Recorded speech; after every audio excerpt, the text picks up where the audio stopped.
À Chicago, nous rencontrons Wesley Gibson, un employé de bureau qui en a assez de son travail sans avenir et de voir son monstre de patron lui remplir le visage. Furieux que tout le monde prétende qu'elle n'est pas un vrai diable juste parce que c'est son anniversaire, Wesley est presque au bout du rouleau et en a marre de toute sa vie. Il se souvient que son père l'a abandonné alors qu'il n'avait que 7 jours et se demande quel genre d'homme il était. Nous rencontrons ensuite son père, qui se fait appeler Mister X, qui se présente dans un immeuble pour parler à une femme de la recherche d'une balle. Alors qu'elle vérifie la balle, elle est tuée par un tireur d'élite d'un autre immeuble. Mister X court dans le couloir, se retourne et active une étrange capacité, puis s'élance à super vitesse, sautant en plein vol vers l'autre bâtiment. Il tue les hommes sur le toit, évitant même une balle.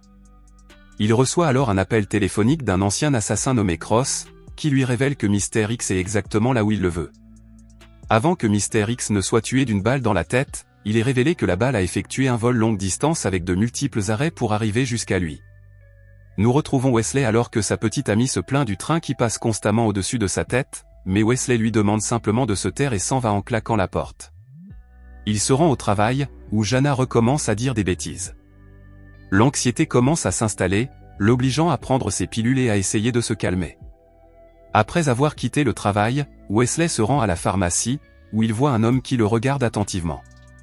Soudain, une femme apparaît devant lui et lui dit qu'elle a connu son père comme le plus grand meurtrier qui ait jamais existé et qu'il a été tué par l'homme qui se trouve derrière lui.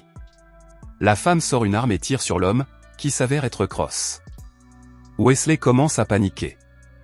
La femme fait un tir en coin et tire sur tous les miroirs de la boutique pour bloquer la vue de Cross. Wesley s'enfuit et manque de se faire toucher, mais la femme le sauve en faisant diversion. Wesley s'enfuit dans la rue avec Cross à ses trousses, mais la femme, qui s'appelle Fox, le prend habilement dans sa voiture et s'en va. Wesley supplie qu'on le laisse partir pour qu'il puisse rejoindre la police, mais Fox va vite et atteint la voiture de sport dans une camionnette de crème glacée. Elle tire et Fox riposte sans même regarder. Il tente de mettre le camion de glace hors d'état de nuire, mais Cross parvient à tirer des balles courbes qui touchent leurs pneus. Ils arrivent à un poste de contrôle de la police et Fox active sa capacité et renverse la voiture sur les flics, atterrissant sur un bus et s'échappant. Wesley se réveille dans un bâtiment inconnu, où il rencontre des hommes, puis à nouveau Fox. Il rencontre ensuite Monsieur Sloan, leur chef, qui lui ordonne immédiatement d'abattre les ailes de quelques mouches à proximité. Wesley pense qu'il est fou, jusqu'à ce qu'un pistolet se pose sur l'arrière de sa tête et qu'un homme l'avertisse de le faire. L'anxiété grandissante, Wesley active la compétence et tire sur les ailes des mouches. À sa grande surprise, il pense que c'est impossible, mais Sloan lui explique qu'il ne s'agit pas d'une crise de panique, mais d'une capacité spéciale qui lui permet de traiter les choses et d'y réagir plus rapidement que les humains normaux. Wesley pointe une arme sur Sloan, lui disant qu'il est fou, mais lui rappelle que la folie, c'est d'avoir le sang d'un meurtrier dans les veines et de gâcher sa vie. Il présente l'équipe comme la fraternité des assassins et explique que son père était leur plus grand assassin. Wesley n'en croit pas un mot et s'enfuit. Le lendemain matin, il se réveille en pensant qu'il s'agissait d'un rêve, jusqu'à ce qu'il voit l'arme qu'il avait la veille. Il court au distributeur automatique de billets en bas de la rue et voit 3 millions de dollars sur son compte. Wesley comprend alors que c'est l'occasion pour lui de laisser son ancienne vie derrière lui. Wesley est au travail lorsque Janice s'approche et commence à parler de son piège jusqu'à ce que Wesley s'en prenne à elle. Elle commence à le réprimander et tout le bureau est en état de choc. Il prend alors son clavier et frappe son meilleur ami au visage avant de sortir. Dehors, il voit des affiches de recherche pour lui et Fox, avant de la voir s'arrêter juste devant lui. Il se lève d'un bond, non plus effrayé mais excité à l'idée d'en savoir plus. Fox le ramène à la base secrète de la confrérie, qui semble être une usine de tissus. Il pense qu'il s'agit d'une couverture, mais Monsieur Sloan lui explique que l'usine de textile n'est pas une couverture. Wesley se demande s'il tue des gens ou fabrique des vêtements de marque, mais Sloan se contente de lui demander s'il est prêt. Il répond par l'affirmative et Fox l'emmène voir un homme appelé le réparateur. Fox lui demande pourquoi il est venu et, comme il ne répond pas, l'homme commence à réparer son visage. Il se réveille alors couvert d'une substance blanche et dure. L'homme lui dit que cette substance accélérera sa guérison de plusieurs jours. Une fois rétabli, Fox l'emmène chez l'armurier pour qu'il s'entraîne au maniement des armes à feu. Il est choqué de voir que ses cibles sont en fait de vrais cadavres humains, mais l'armurier lui dit qu'il doit apprendre à loger une balle dans un être humain. Son prochain entraînement consiste à plier une balle, ce qu'il pense être impossible jusqu'à ce que Sloan arrive pour lui montrer comment faire. Fox emmène Wesley sur le terrain et le pousse dans un train en marche. Wesley perd presque la tête avant de se réveiller dans la salle de réveil le lendemain. Les assassins amènent l'un des leurs qui a été tué par Cross, qui chasse les membres de la fraternité. Sloan révèle aux autres que seul Wesley est capable de l'atteindre et qu'ils doivent l'entraîner. La prochaine épreuve de Wesley consiste à capturer une navette rapide à l'intérieur d'une machine à tisser. Sloan emmène Wesley dans l'ancienne chambre de son père, où il découvre que Sloan était le partenaire de son père.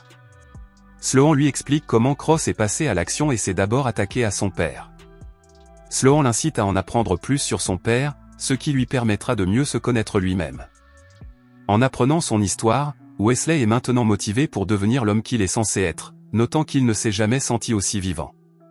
Devenu membre de la confrérie, Sloan l'emmène découvrir leurs plus grands secrets. Il montre à Wesley un tissu, lui expliquant qu'à l'intérieur se trouve un code qui fournit les noms de leurs cibles. Wesley se demande d'où viennent ces noms, mais Sloan l'ignore et lui remet la cible qu'il a trouvée dans le tissu. Fox l'informe de la mission. Sa cible sera à l'intérieur d'un bâtiment pendant qu'il voyage jusqu'au sommet du train et Wesley le tuera de là. Il repère l'homme à l'intérieur et Wesley tire mais s'éloigne. Après coup, il se demande ce que l'homme a fait pour mériter la mort et se demande si ce qu'ils font est bien ou mal. Fox raconte l'histoire d'un homme qui a tué une famille entière après qu'un membre de la confrérie a échoué à exécuter un contrat sur lui quelques semaines plus tôt, ce qui explique pourquoi ils suivent les ordres et éliminent toutes les cibles. Wesley tue la cible sans hésitation. Il veut traquer Cross et, voyant qu'il est prêt, Sloan lui tend le papier sur lequel figure le nom de Cross et lui dit de le suivre. Après son départ, Sloan révèle un papier portant le nom de Wesley et le donne à Fox comme prochaine mission. Wesley arrive en Moravie et rejoint l'homme qui a fabriqué la balle de Cross. Wesley demande à savoir où se trouve Cross et l'homme accepte d'organiser une rencontre. L'homme les emmène sur un quai de gare, où ils attendent secrètement que Cross se montre, mais l'homme s'échappe. Les deux hommes se lancent à sa poursuite, mais Wesley fait monter son Cross dans le train et le poursuit seul. Il s'avère qu'il s'agissait d'un piège, car l'homme et Cross s'étaient mis d'accord pour les séparer. Wesley est dans le taxi et cherche Cross, qui lui tend une embuscade. Les deux hommes se tirent dessus et leurs balles s'entrechoquent. Fox, qui poursuit le train dans une voiture, parvient à faire entrer la voiture dans le train pour monter à bord. Le train devient alors instable et, lorsque le mécanicien actionne le frein d'urgence, le train tout entier commence à glisser dans un précipice. Fox est éjecté du train, mais parvient à s'accrocher et à remonter. Wesley est sur le point de tomber quand, étonnamment, Cross le sauve. Cependant, Wesley lui tire dessus et le train tombe dans une gorge profonde, se retrouvant coincé entre les falaises. Wesley a survécu et est prêt à achever Cross lorsque ce dernier lui dit que tout ce qu'on lui avait dit était un mensonge. Il révèle que Wesley est son fils, mais meurt avant d'avoir pu en dire plus. Choqué et confus, il se retourne et voit Fox, qui confirme que Cross dit la vérité. La femme tire sur la vitre en dessous d'eux et Wesley tombe dans l'eau avec Cross. Wesley se réveille dans une cuve de récupération, dans un appartement situé juste en face de son père. Ce dernier lui révèle que Cross a toujours veillé sur lui et que Wesley voit des photos de lui enfant dans la pièce. L'homme révèle que lorsque Cross a quitté la fraternité, Sloan a commencé à chasser Wesley et que Cross essayait toujours de le sauver d'eux. Wesley est rongé par la culpabilité et jure de se venger. L'homme lui tend un tissu et lui révèle qu'il y a quelques années, Sloan a commencé à inscrire ses propres noms sur les tissus pour en tirer profit, ce qui explique le départ de Cross. Lorsque Wesley déchiffre le tissu qu'on lui tend, il se rend compte que le nom de Sloan y a été inséré des années auparavant. Il se rend dans l'armoire de son père, enfile sa veste et trouve la porte d'une pièce secrète remplie d'armes et d'autres objets. Fox retourne à la fraternité et confirme que Wesley est mort. Wesley fouille dans les affaires de son père lorsqu'il tombe sur le plan de la fraternité et sur des plans d'attaque impliquant des rats avec des bombes attachées à eux. Wesley se présente à la fraternité et franchit les portes avec une benne à ordures. Il libère ensuite les rats, qui commencent à se répandre dans le complexe. Au bout de quelques secondes, une forte explosion secoue le bâtiment et Wesley entre en scène, l'arme au poing. Wesley commence à crier pour Sloan lorsqu'il est entouré d'assassins, dont Fox. Il révèle l'ordre de tuer sous le nom de Sloan et comment ce dernier a utilisé la fraternité à son avantage. Fox demande à Sloan de confirmer cela, mais Sloan révèle alors que chacun de leurs noms figurait sur l'ordre d'exécution et qu'il les a sauvés.